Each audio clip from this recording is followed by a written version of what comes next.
Hey guys, welcome to channel.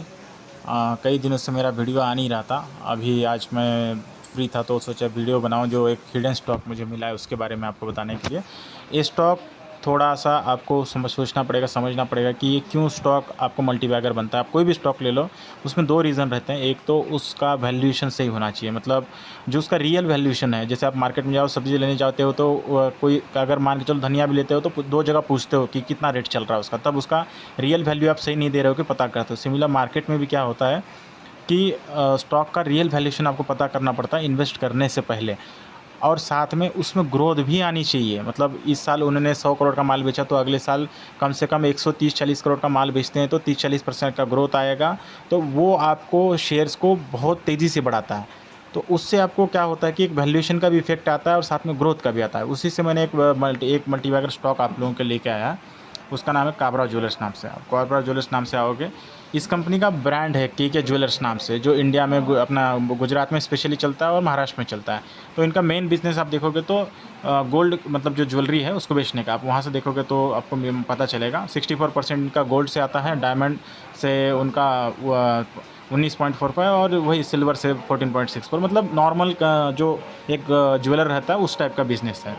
अब इस company ने 40 करोड़ अभी भी आईपीओ के थ्रू उठाया है। आप देखो यहाँ पर पढ़ोगे आईपीओ डिटेल्स में 40 crore will be utilize for repayment of borrowing, working capital and general पर। अब इसमें क्या है, ये कंपनी 40 करोड़ का लेके इससे एक नए शोरूम्स खोलने वाली है। उसमें उससे और एडिशनल ग्रोथ आएगी। आप मान के चलो कि आपके पास में एक दुकान था जिससे आप साल में, महीने में आप उसमें बेचते थे 1 लाख का सामान। अब आपने दूसरी एक दुकान खोली, उससे छोटी है, लेकिन अब उस दुकान से कम अगले महीने से अगर स्टार्ट हो भी गया आपका, तो कम से कम वहाँ से 30-40 हज़ार तो आपको रेवेन्यू आएगा। साथ में आप यहाँ से 1 लाख का बेच रहे हो, दोनों ऐड करोगे तो 1,30,40 हज़ार आएगा।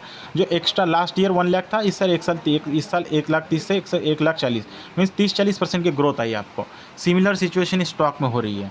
आप देखोगे दूसरी बात क्या है कि स्टॉक का आप 102 मतलब 102 करोड़ कंपनी, मतलब 100 करोड़ कंपनी, बहुत छोटी कंपनी है। 8.94 का इसका पीई है। मतलब सब बहुत, इससे कम वाला पीई आपको कहीं नहीं मिलेगा ज्वेलरी वाले स्टॉक्स में। और इसका आरओई आरओसी बहुत अच्छा है। और दूसरी बात आप देखो, ये जब स्टॉक आया था 255 रुपये का प्राइस था, अब वो 97.25 पे आज आपको मिल रहा है। मतलब बहुत रेयर स्टॉक हैं जो आपको ऐसे कंडीशंस में मिलेंगे, जो ग्रोइंग है, अच्छी कंपनीज़ हैं, बट अभी भी बहुत लोअर वैल्यूएशन पे मिल रही हैं। तो उसके बाद देखो कि अब ये कंपनी में ग्रोथ आएगी क्या नहीं आएगी, आपको कैसे पता करना है। देखो लास्ट 2-3 साल का तो आप प्रॉफिट और ये ग्रोथ देख लो। 9.9% था, फिर 33, 29%, मतलब ग्रोथ बहुत अच्छी लास्ट 2 साल की। तो उसके साथ मार्जिन भी बहुत अच्छे चल रहे हैं, साथ में कंपनी का प्रॉफिट भी बहुत बढ़ रहा है। अब देखोगे तो एक कंपनी के ऊपर लोन है 95 करोड़ का, इन्होंने जो अभी 40 करोड़ उठाया उससे कुछ लोन भी कम करने वाले हैं। साथ में नया एक्सपांशन भी होने वाला है कंपनी का। आप दूसरी इंपॉर्टेंट चीज़ क्या है देखोगे तो इस पब्लिक वाली होल्डिंग में आप क्लिक करोगे ना, यहाँ पर ये जो अखिलेंद्र श्वरी स्लेवा मूर्ति दिख रहा है, अब ये राजेश कुमार सिंगला, ये बड़े इन्वेस्टर्स हैं, बहुत बड़े बड़े इन्वेस्टर्स हैं जिन्होंने ये स्टॉक ले के रखा है। फ्यूचर में अच्छा होगा सोच के, मतलब अच्छे। अब इन्होंने मार्च में लेके रखा है और वहाँ से भी स्टॉक और भी नीचे आया, फिर भी ये स्टॉक बेच नहीं रहा है। तो देयर इज़, मतलब वहाँ पर एक पॉसिबिलिटी है कि इन्होंने कुछ ना कुछ सोच समझ के लिया होगा, उनको दिखा होगा ग्रोथ। और अपन भी इस बारे में खुद से भी रिसर्च करेंगे, बस उन्हीं के ऊपर लेके नहीं जाएंगे। साथ में आप देखो प्रोमोटर का होल्डिंग 62.56 है और प्रोमोटर कोई शेयर्स नहीं बेच रहा है अपना। एफआईएस का, डीआईएस का भी थोड़ा होल्डिंग है। अब यहाँ पर इंपॉर्टेंट चीज़ क्या है, जून 2025 में ये नोट्स हैं, मतलब ये इनके जो ट्रांसक्रिप्ट आई थी, जो इन्वेस्टर क्वेश्चन पूछते हैं उसके आंसर जो इन्होंने दिए थे, उसमें क्या बोला था आप नोट्स में पढ़िएगा। तो आप एक मोटा मोटी चीज़ मैं आपको बताता हूँ कि न्यू स्टोर लॉन्च के ज्वेलर्स के नाम से इन्होंने एक 15 स्क्वायर से अहमदाबाद में एक नया शोरूम खोल रहे हैं, जहाँ पर ये 32 मतलब 32 से 33 केजी का गोल्ड और 300-400 केजी का सिल्वर बेचेंगे, जहाँ से 30 से 35 करोड़ का रेवेन्यू आएगा अगले, मतलब इन्वेस्टमेंट करेंगे। और अगले साल यहाँ से कम 30 से 40 करोड़ का रेवेन्यू आने की उम्मीद है इनको। और साथ में क्या है आप देखिएगा, यहाँ पर डेप्थ पोजीशन कंपनी का 95 करोड़ से, और अभी वो कंपनी इन्वेस्टमेंट करी है नए नए स्टोर्स में, तो वहाँ पर अभी उतना ज़्यादा वो रिपे नहीं करेंगे, लेकिन कुछ लोन रिपे करने के उनका है इस साल। फिर उसके बाद में आप देखोगे मार्जिन, प्रॉफिटेबिलिटी, और उसके बाद में एक चीज़ देखोगे growth outlook and expansion plan. ये बहुत इंपॉर्टेंट है।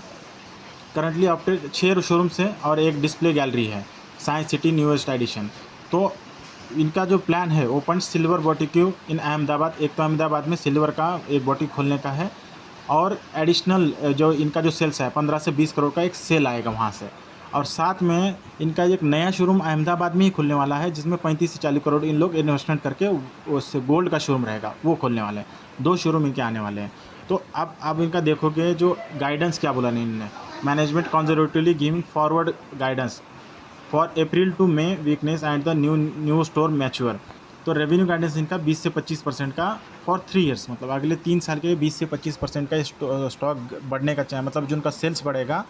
और इस साल भी वो कम से कम 20 से 25% करेंगे, ऐसा बोल रहे हैं। और FY26 में high expected to be higher side, मतलब FY26 जो है थोड़ा 20-25% से भी ज़्यादा ग्रोथ आएगा। उसका रीज़न ये है क्योंकि नया नया स्टोर खुला है, तो तुरंत एडिशनल आएगा। स्टोर मैच्योर होने के बाद में थोड़ा कम आता है, लेकिन न्यू जब आता है ना तो बहुत अच्छा, मतलब आप मान के चलो एक नया स्टोर खुलती है, जो आपको एडिशनल रेवेन्यू आता है वो यहाँ पर दिखेगा आपको। और 2-3 साल के लिए भी कंपनी का जो स्टोर्स हैं धीरे धीरे मैच्योर होते हैं। मतलब आपने एक दुकान खोला तो पहले ही साल आपके पास 1000-2000 कस्टमर आते हैं, तो अगले साल 3000, उसके अगले साल 4000, फिर वो 4-5 हज़ार के पास आके रुक जाता है वहाँ पर, फिर वहाँ से और ज़्यादा नहीं आता, फिर आपको नए एक्सपेंशन करनी पड़ती है। तो यहाँ पर कंपनी का यही हो रहा है। आप देखोगे कंपनी का रेवेन्यू वाइज अभी 211 करोड़ कंपनी बनाती है। अगले साल अगर कंपनी 25 से 30% ग्रो करती है, तो कंपनी का जो रेवेन्यू आएगा 260 से 70 आएगा। आज जो 211 करोड़ दिख रहा है, उसकी जगह पे 260 से 270 के बीच में आने का चांस है। अब अगर सिमिलर अगर मार्जिन कंसीडर करते हैं हम लोग, अगर सिमिलर मार्जिन कंसीडर करेंगे तो जो प्रॉफिट आएगा वो कम से कम 15 से 16 करोड़ आएगा। और 15 से 16 करोड़ प्रॉफिट जब आएगा, तो जो 102 करोड़ की मार्केट कैप है, उससे 15 करोड़ तो कंपनी ये बना रही है प्रॉफिट। तो वहाँ से कम 14 से 15 का पीई मिलेगा, और कम से कम 300 करोड़ की कंपनी का वैल्यूएशन आएगा। अगर 15 करोड़ आज प्रॉफिट बनाती है तो कंपनी कम से कम, तो 100 करोड़ की कंपनी है ये, 300 करोड़ का मेरा अनुमान है, लेकिन कम से कम 200 करोड़ तो कम से कम पहुंचने का चांस है। अगर 200 करोड़ भी का अगर वैल्यूएशन कंपनी टच करती है 100 करोड़ से, तो स्टॉक यहाँ से डबल होगा। और डबल होने का बहुत चार्ज आपको लेके आया हूँ। मेरा ये बोलना है कि आप स्टॉक को लेके ख़रीद के लॉन्ग टर्म रखिए, 2-3 साल के हिसाब से स्टॉक यहाँ से 2-3 गुना होने का चांस है। साथ में अगर आपको लगता है शॉर्ट टर्म के लिए भी लेना है, तो कम से कम 7-8 महीने का नज़रिया रख के लीजिए। इस क्वार्टर का रिजल्ट आएगा, उसके अगले क्वार्टर का रिजल्ट आएगा, तो दिखेगा 15-16 करोड़ का कंपनी का प्रॉफिट बढ़ेगा, उससे आपको बहुत अलग दिखेगा इसका पिक्चर इस कंपनी का। तो ये स्टॉक के बारे में आज यहीं तक था। आप और भी एनालाइज करिए, और आपको और भी डीप में इंफॉर्मेशन मिलेगा। तो कमेंट में ज़रूर कमेंट करिएगा कि आपको और भी कुछ इन्फॉर्मेशन स्टॉक के बारे में, फिर और किसी स्टॉक के बारे में पूछना है तो भी आप कमेंट में पूछ सकते हैं।